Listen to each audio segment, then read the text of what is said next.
खासदारकीची इच्छा आहेच म्हणूनच नाशिकमधून लढायला तयार होतो, छगन भुजबळांचं वक्तव्य। 1 महिना उलटूनही निर्णय न झाल्यानं माघार, भुजबळांची प्रतिक्रिया।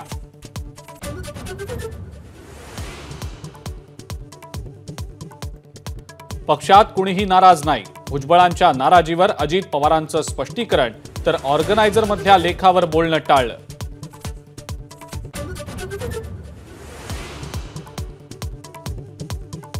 खासदार निलेश लंकेंनी गुंड गजा मारणेची घेतली भेट, पुण्यामध्ये खासदार लंके पोहोचले मारणेच्या घरी, मारणेनं केला लंकेंचा सत्कार।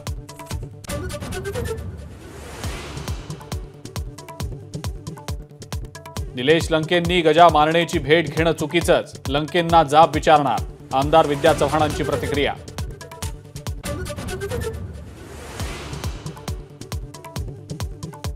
सूर्या प्रकल्प दुर्घटनेच्या बचाव कार्याची मुख्यमंत्र्यांनी केली पाहणी, आर्मी, नेव्ही आणि कोस्ट गार्डच्या जवानांकडून बचाव कार्य सुरू।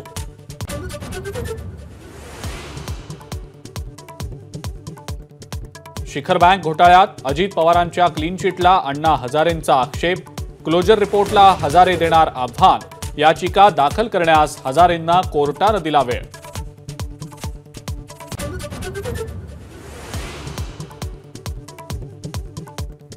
लोकसभा निवडणुकीमध्ये महाराष्ट्रातल्या अपयशाचं भाजपकडून मंथन, पियुष गोयल, नारायण राणेंसह अनेक बडे नेते आणि पदाधिकारी बैठकीला उपस्थित।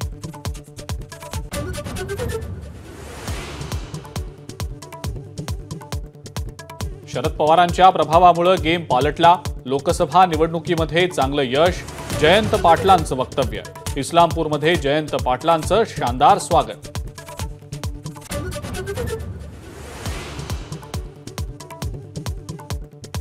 मनसे अध्यक्ष राज ठाकरे जुलै महिन्यामध्ये राज्याचा दौरा करणार, विधानसभा निवडणुकीच्या पार्श्वभूमीवर पक्ष संघटना वाढवणं आणि निवडणुकीच्या तयारी संदर्भात राज ठाकरेंचा होणार दौरा।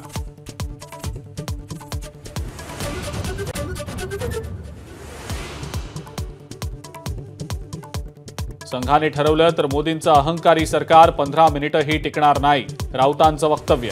फडणवीसांनी राज्यामध्ये राजकीय अंडरवर्ल्ड गँग बनवली, राऊतांची टीका।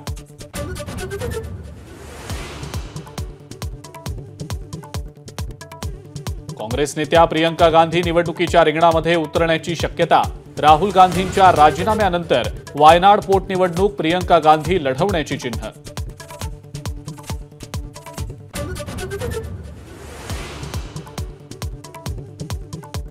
जे अहंकारी झाले त्यांना 240 वर्ष रोखलं, आरएसएसचे नेते इंद्रेश कुमार यांच्या कानपिचक्या, तर रामविरोधी लोकांना 234 जागांवरच रोखलं, इंद्रेश कुमारांचं टीकास्त्र।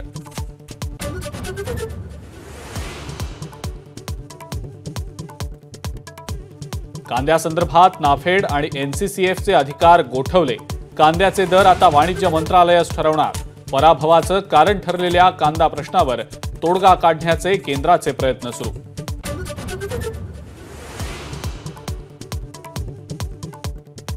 आणि अंडरवर्ल्ड डॉन दाऊदचा साथीदार डोला करीम आणि त्याच्या मुलाच्या विरोधात लवकरच रेड कॉर्नर नोटीस, वर्षभरामध्ये तब्बल 1000 कोटींची ड्रग्ज तस्करी केल्याचा आरोप। एबीपी माझा, उघडा डोळे बघा नीट।